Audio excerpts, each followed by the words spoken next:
Bonjour à tous. Bonjour. Monsieur, Mesdames les représentants du Centre ECLI, que je remercie de nous honorer de leur confiance et de partager avec eux cette nouvelle célébration de la culture africaine. Son Excellence, Monsieur l'ambassadeur, Madame l'ambassadrice, Monsieur les personnalités, les diplomates du corps diplomatique africain, nos chers partenaires, Mesdames et Messieurs, après ce riche discours, avant de faire le discours, je voudrais déjà expliquer pourquoi nous célébrons aussi cette journée de la culture africaine. Quand j'ai lancé avec plusieurs femmes en 2013 Africa Women's Forum, c'était après plusieurs années de travail moi-même sur le sol africain. Parce que je suis juriste internationale, je travaille sur l'Afrique depuis 20 ans, aux Nations Unies, et maintenant auprès de l'Union africaine, et je me suis aperçue que de l'Afrique, les médias, notamment internationaux, donnaient qu'une image négative. Quand on parle de l'Afrique, c'est souvent terre de guerre, de conflit, d'images d'enfants avec le ventre ballonné par la faim. Et moi-même, parce que j'ai grandi en Europe, c'est cette image négative-là qu'on m'a inculquée. Et puis, quand j'ai commencé à travailler, je suis allée donc faire un retour sur le continent et j'ai découvert autre chose. C'est vrai que nous avons des difficultés économiques, politiques, mais qui n'en a pas? L'Occident, on en a plein d'autres.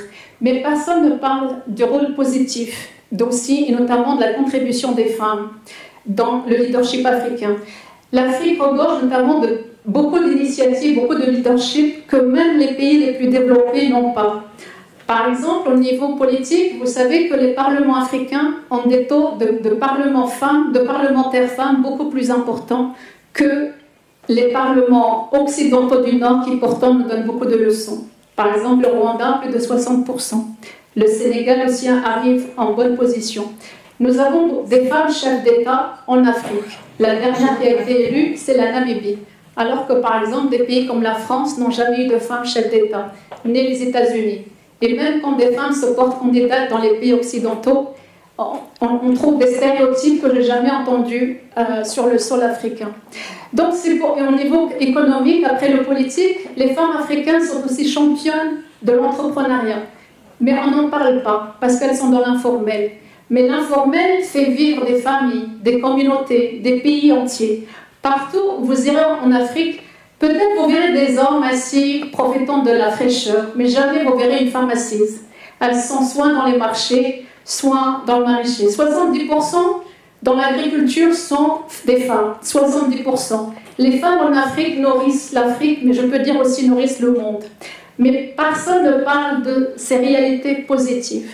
Et c'est pour ça que j'ai eu l'idée, en 2014, d'inviter des collègues, des sœurs de terrain, à Dakhla, dans le sud marocain, pour lancer ce réseau de femmes africaines, pour mettre en valeur aussi cet aspect positif, ces expériences positives, ce leadership africain, pas simplement au niveau des femmes, mais aussi, par exemple, dans la médiation, dans le climat, dans la gouvernance. Nous avons beaucoup d'expériences positives. Et surtout le leadership féminin. Parce qu'on parle souvent de leadership, mais pour ceux qui ne connaissent pas forcément l'Afrique, les sociétés africaines sont matriarcales. Et pendant longtemps, avant la colonisation, les femmes étaient vraiment au centre de la communauté. Par exemple, il y a des reines-mères. Les reines-mères sont incontournables. Et alors, ce qui est paradoxal, c'est que maintenant, on reçoit beaucoup de leçons pour le leadership des femmes, alors que c'est les pays occidentaux, avec la colonisation, qui ont introduit certains patriarcats. Et ils ont enlevé les femmes pour mettre les hommes au pouvoir. Mais à la base, non, c'est des sociétés qui ont toujours mis en avant les femmes. Donc, je ne vais pas m'étaler davantage, mais c'est un des objectifs de ce réseau. Tout simple, mais ça fait plus de 10 ans pour vraiment mettre en pratique aussi les bonnes pratiques africaines et que les nouvelles générations, notamment de la diaspora, dont je faisais partie pendant un moment, soient fiers aussi de leurs origines. Parce que quand vous avez notamment au niveau de la diaspora des médias qui stigmatisent et qui mettent des stéréotypes sur la femme africaine, la femme avec plein d'enfants autour, analphabète, c'est pas ça, les femmes africaines.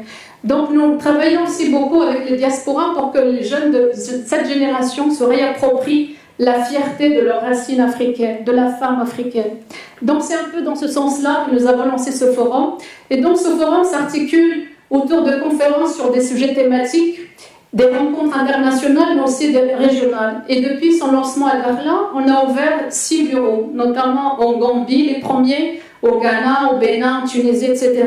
Et nous avons des représentantes. Et vraiment, ce qui a séduit les participants, c'est cette idée de justement que les bonnes expériences remontent du sud vers le nord, qu'on fasse connaître aussi ce qui marche chez nous du sud vers le nord. Donc c'est un début. Aujourd'hui, pourquoi on célèbre aussi la journée de la culture? Parce que c'est notre identité. On doit être fiers de notre identité culturelle africaine. Dans un monde mondialisé où la culture occidentale domine par les films, par la culture médiatique, on doit aussi nous sauvegarder et mettre en valeur notre culture. L'année dernière, on avait mis l'accent sur la diversité culturelle.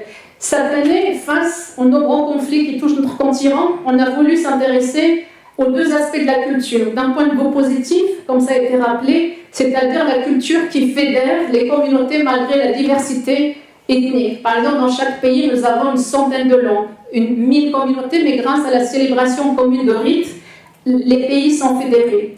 Mais on a voulu aussi dans le panel, le second panel, mettre le point sur les dangers certains extrémistes utilisent la culture pour diviser. Les extrémistes, la radicalisation. Donc c'est aussi ces deux aspects, comme ça a été rappelé précédemment, qu'on avait voulu, l'aspect positif et l'aspect négatif. Donc les experts vont prendre part. Donc, comme officier, j'ai dépassé le temps de parole. Donc je vous remercie déjà de votre participation, de votre écoute, de votre accompagnement aux activités d'Africa Month Forum, et je vous souhaite une bonne conférence.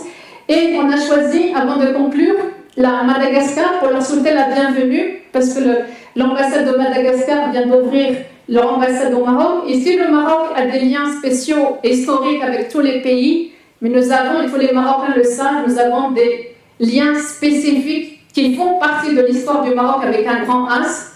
Et moi, j'ai eu la chance, j'étais récemment en mission à Madagascar, d'avoir fait le pèlerinage, je puis dire, à Antsirabe. Donc, pour parler, je vais laisser la parole à son Excellence, Monsieur l'Ambassadeur, pour parler mieux que moi des liens ancestraux entre le Royaume du Maroc et la République de Madagascar, des liens très forts en dépit de la distance géographique. Je vous remercie.